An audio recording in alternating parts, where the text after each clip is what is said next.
ناصبی کسیه که دشمن اهل بیت علیهم السلام باشه، اهل بیت علیهم السلام رو بد بگه، یا شیعیان اهل بیت علیهم السلام را به خاطر اینکه شیعه هستن، به خاطر اینکه دوستدار اهل بیت علیهم السلام هستن، اونا را دشمن بدارد، با اونا دشمنی میکنه به خاطر شیعه بودن. این ناصبیه. خب و دجالیه که نه، دجالیه اینا عوام دجالیه، اینا برای امام حسین از مجلس میگیرن، گریه میکنن، سینه زنی میکنن. اینا نه دشمن شیعه هستن، نه دشمن اهل بیت علیهم السلام هستن. اینا فقط جاهلن، گمراهند. خب آره.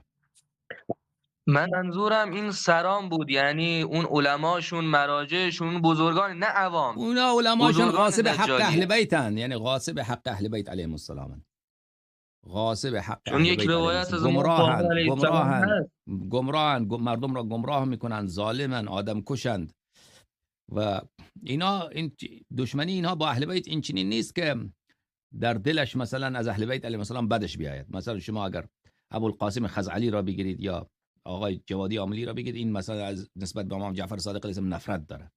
من فکر نمی کنم این چنین باشه، اما اینا ضررش به اهل بیت علیهم السلام میرسه. اینا دشمنیش با اهل بیت علیهم السلام به این طریق که به اهل بیت علیهم السلام زخم میزنن، عملا از این طریق مسیری که رفتن خلاف اهل بیت خود علیهم السلام. خامنه‌ای